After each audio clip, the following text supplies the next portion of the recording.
The history of sports always began as a collective of people who came together to compete on these certain set of rules, right? And it started with like a leisurely activity if you look throughout the history of the human race. Now, if you look at like the late 19th century, the early 20th century, that's when sports really started to become organized with leagues and with institutions.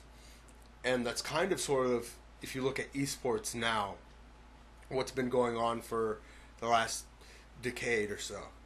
And in the last decade, you have institutions and you have some teams having coaches, but the way coaches work in CSGO particularly, I believe in different MOBAs, they've actually taken this on. But in CSGO particularly, you don't have coaches taking on the exact same role that they might in basketball or in football or in any other sport, hockey, whatnot. If you look at like football, you have your offensive coordinator and you have your defensive coordinator and you have your head coach. You have people deciding what set plays, football being the one that's most likely because in football it's a stop and go sport. You'll hear a lot of people saying you start a round, the whistle blows, so to speak, you go at it for a few minutes and then the whistle blows again, it's a new round and you go on again. So if you look at football, you have a coordinator or a coach drawing up what play is happening and kind of having an overview of what's going on and using their macro awareness of the game at hand, looking at everybody and how everybody's reacting to everything and what the other team is doing and how the other team is reacting to everything that's going on and making team decisions from there. And I don't know, I think Navi, no, not Navi, Flipside maybe, tried this, but I don't know of any other team that's tried actually putting that much authority in the team decisions, the decisions you make as a team, round to round, before. I don't think a team has ever said, we're going to have like this player be a coach, and as a coach they're going to be more than just kind of like pointing little stuff out or kind of keeping track of the economy. Okay, they lost 3 people this round, they lost 5 people this round, they still won, they lost 4 people this round. If we force here, we'll break their economy or something.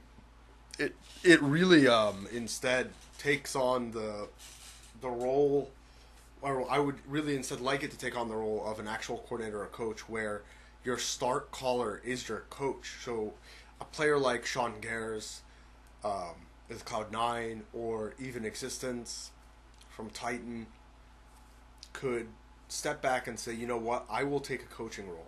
I'll stay with the organization. I'll take a coaching role. We'll bring in another player. And we could have all these different players play while I make the team decisions. I will make the start round decisions. And any player on the field, any player in the server can make an audible based on what they know or what they think or they feel. But you basically give that executive authority for mid-round calls and your start calling for your coach. Now, what would need to happen for this to actually work is for institutions, leagues, to make sort of a platform for coaches. So coaches can be able to view players, their own players, not the other teams, obviously. So coaches can get information back in real time so they can make those kind of decisions in online matches, and for coaches to be allowed at actual LAN events. If we saw all of this, then we could see the expansion of the coaching role take place. And it might like further the game of Counter-Strike, and it might also allow for certain teams that have like a good mind but possibly not a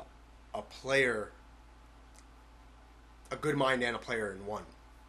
So those teams could have a player making those kinds of decisions who's no longer playing but would obviously have that kind of playing experience at a very high level.